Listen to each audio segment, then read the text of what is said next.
Hey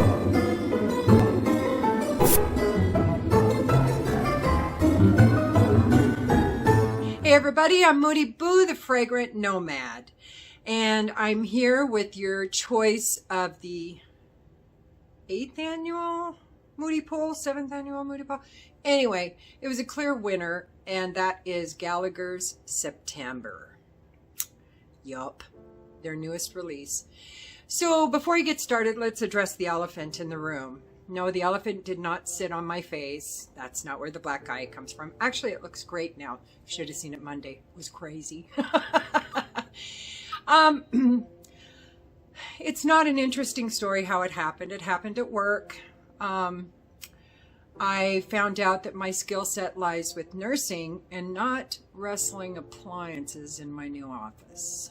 So there is that. So yes, I had a fight with the refrigerator and it won. Yay. Because I have a doctrine, I have a moral obligation to never show violence to a refrigerator. So I let it win. Really, let's just put that out there. So anyway, now that that's over, Septamber, Gallagher. This one is, I thought it was going to be an immediate love, but it's been a slow burn, a really slow burn, because I've had it now, I don't know, a week and a half, and I've been wearing it pretty much every day because my new job, I can wear perfume to work. So I took a little decant to work and just kind of sniffing it throughout the days. And I started off being disappointed. I had expectations, but it's Gallagher.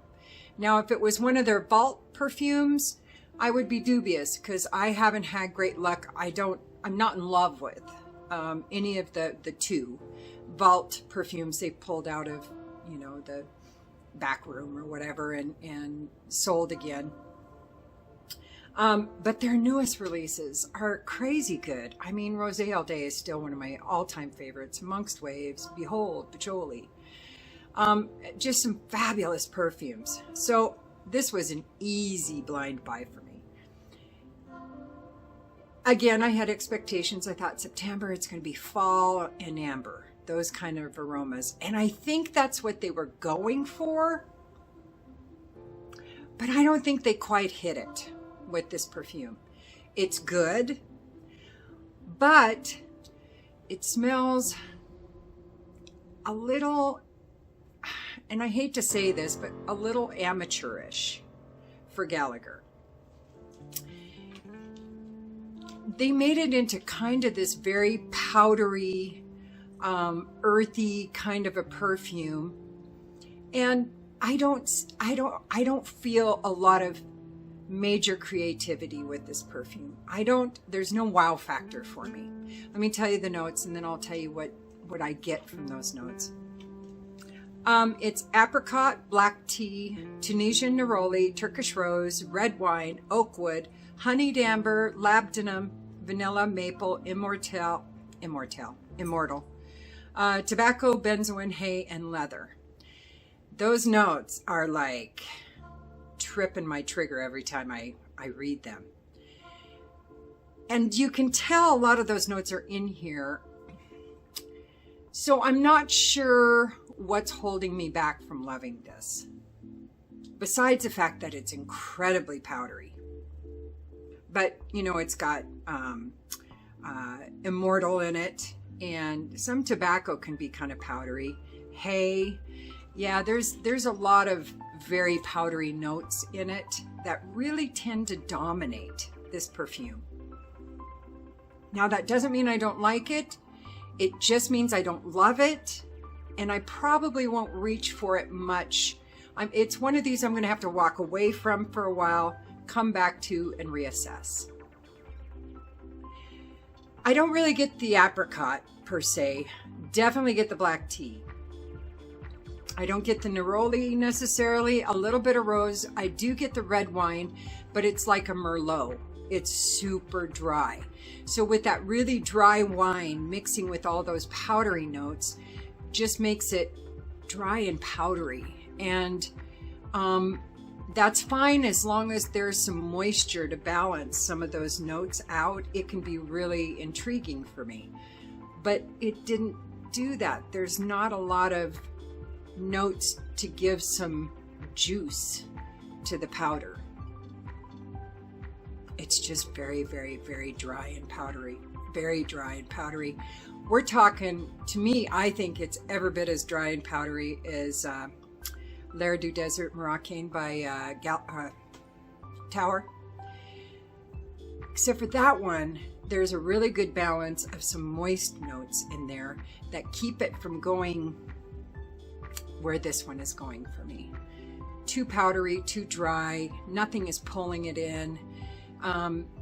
Nothing, you know, I just feel like I'm gonna drag myself across the room to get my water bottle to get a drink every time I smell this, because it just, I feel like it's just sucking the moisture from me.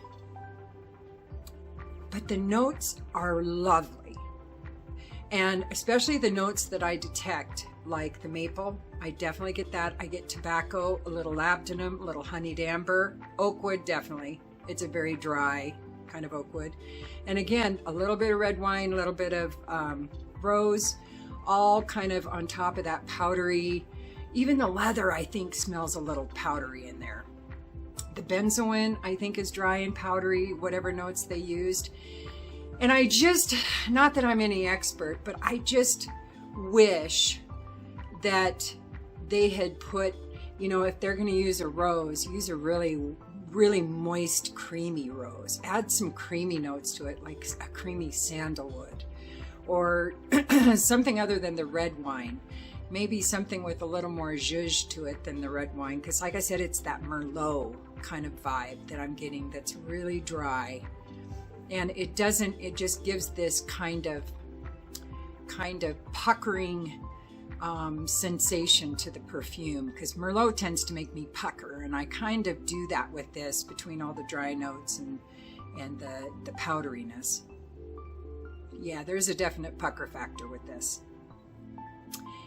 And if they'd used a really thick, rich kind of honey in there, when they say honeyed amber, like what Mamluk uses, that kind of just, it's this carnal kind of honey, but it's a moist honey. You can, it adds moisture to the perfume, in my opinion, in Mamluk.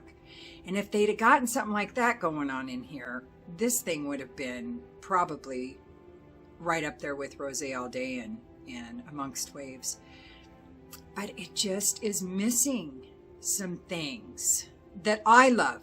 Now, if you're into powdery, dry perfumes, you're going to go nuts over this. I think, maybe, possibly. It does have, that's what it reminds me a little bit of, now that I've said it.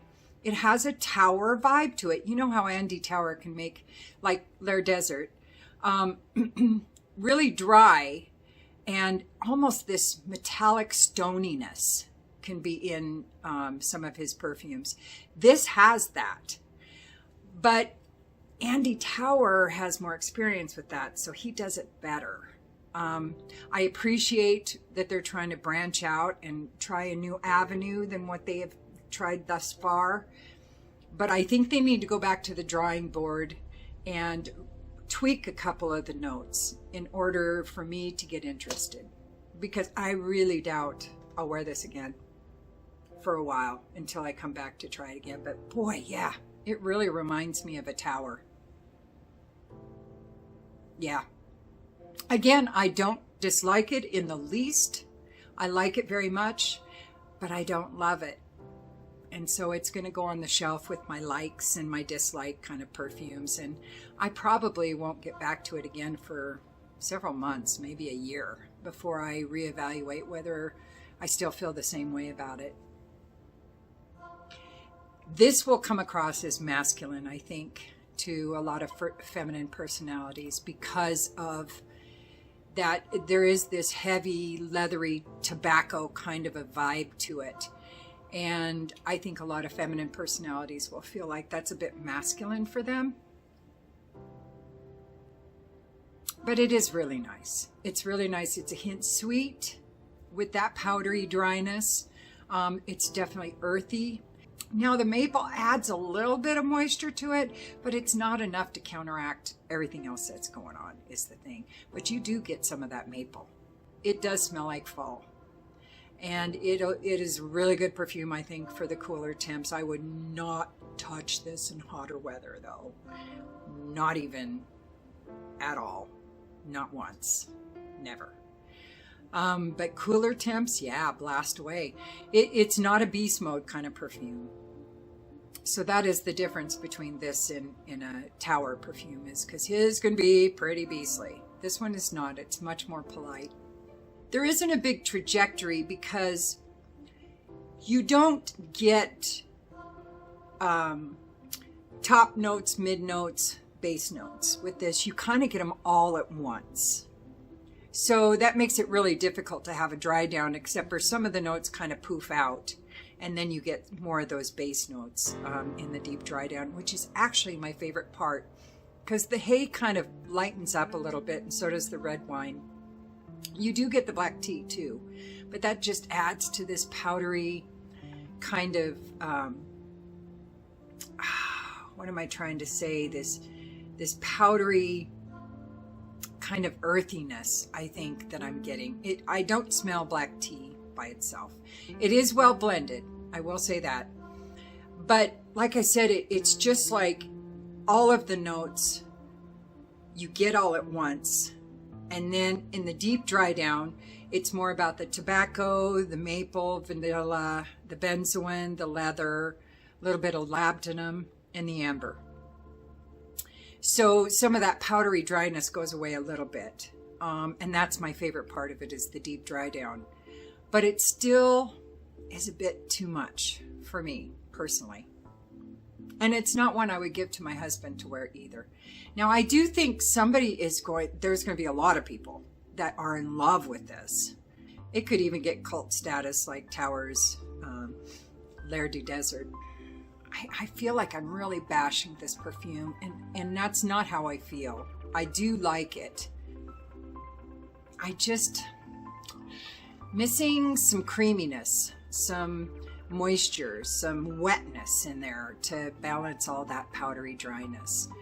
And it just doesn't have it for me.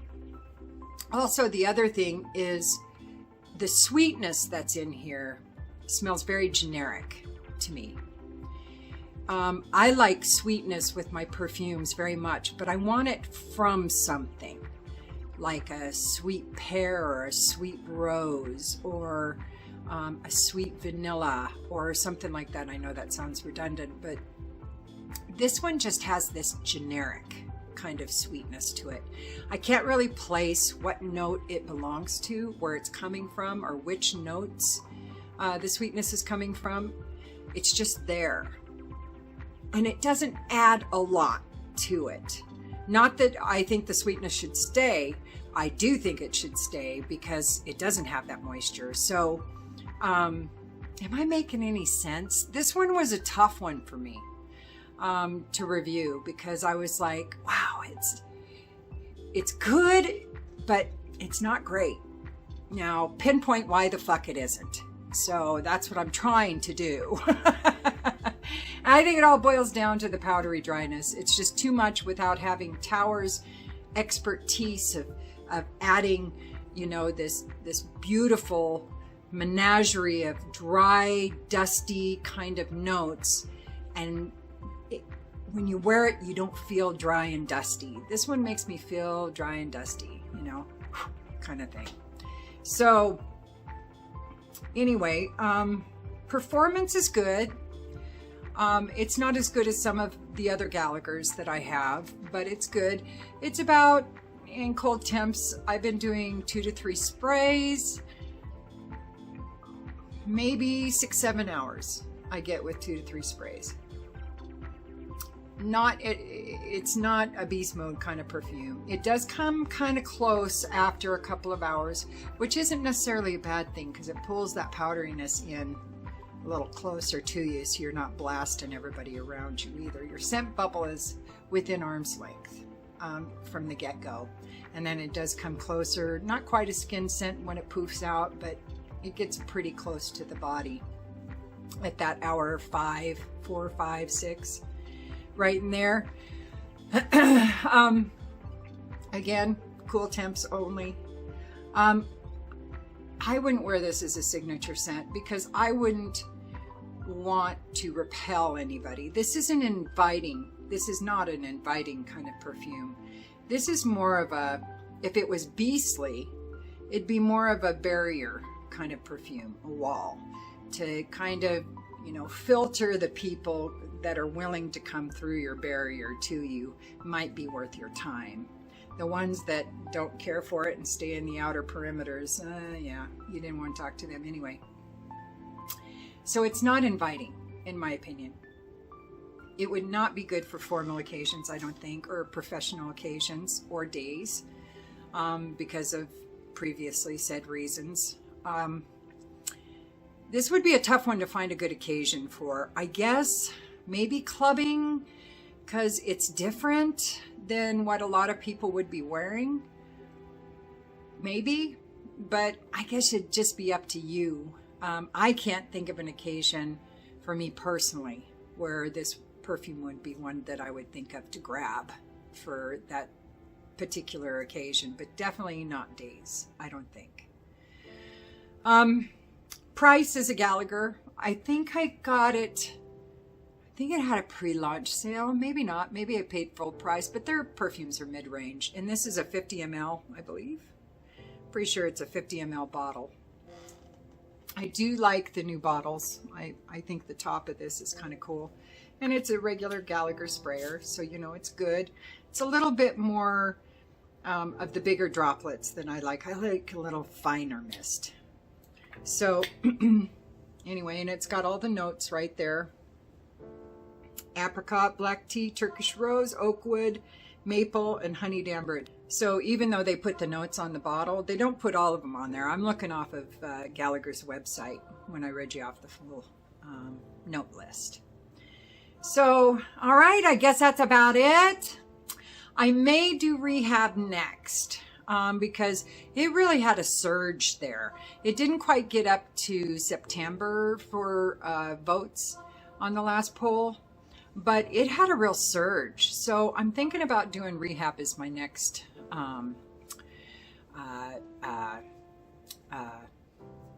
review. Jeez, can you tell it's Friday? I'm fried. Friday. So, okay, I guess that's it, because anything else, it would just be babbling at this point. So I'll be posting the new survey to talk in YouTube time today, so that you can go vote. It helps me so much. I appreciate it so much when you guys vote. So thank you, thank you, thank you again for being here. And I'll see you soon with who knows what. So, all right, don't forget to like and subscribe and ring the bell and comment if you want. If you don't, it's all good.